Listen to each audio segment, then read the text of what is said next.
Nakimpateng ti Department of Agriculture Cordillera a crop rotation ti kasamayan ang wagas at nung mabalanse ti demand kan supply ti natnateng iti probinsya ti Benguet. Nalidumbat adamag, gaputa saan ang nakapasa ti planong ordinansa apan nakaputar ti crop programming iti Benguet, gaputa awan ti mannalon anang suporta. Ada detalye ni Christine Bornolla Sabaway. Kinumpirmar ti Department of Agriculture nga ada ti oversupply tinateng ita iti Benguet nang runa ti repolyo. Ti diskarti ita dagiti dadduma a mannalon. Agrikus da iti nagduduma a lugar tapno ilako tinatengda. Sigon iti Department of Agriculture Cordillera may sa arason no apay nga ada iti oversupply tinateng. Gaputa ti panagsasabay dagiti mannalon a nagmula iti agpapada a klase tinateng. Kinuna ti DA adakkel a tulong no surutan dagiti mannalon ti crop rotation. Saan lang ang mapapintas iti kalidad ti daga a pagmulmulaan ngem kastamet tapno makaliklik ti oversupply. Ang crop rotation po ay tinatawag na yung pagtatanim ng iba't ibang klase ng gulay sa isang area, sa isang taon. So naka-program po yun, may sequence. Halimbawa, magtatanim siya ng repolyo ngayon, tapos susunod na cropping, it's either carrot or potato. Iti obserbasyon ti opisina ada dagiti sumagmamanulaeng a mannalon ti mangipat patungpal iti crop rotation.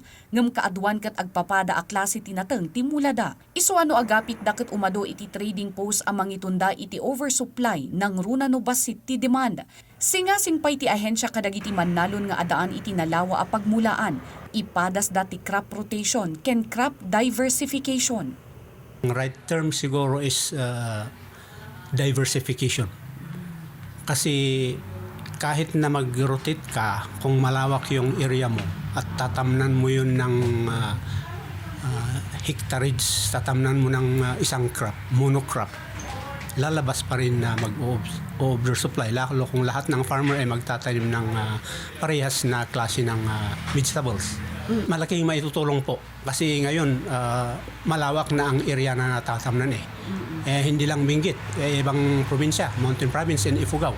Iti probinsya ti Benguet saan ana ituloy ti ordinansa nga isaksakad ti sangguniang panlalawigan gapu iti kinaawan ti partisipasyon dagiti mannalon. Na-erase data last 11 sanggunian panlalawigan, by then the committee chair iti agriculture, so we did public consultation ijay na duma-duma nga munisipyo. Siyempre, ti number one nga kasaumi, if willing dagiti farmers nga to go on with that crop rotation. Very unfortunately, makimeeting to pa, makitugaw madida. So, han nga remordi nga ordinance.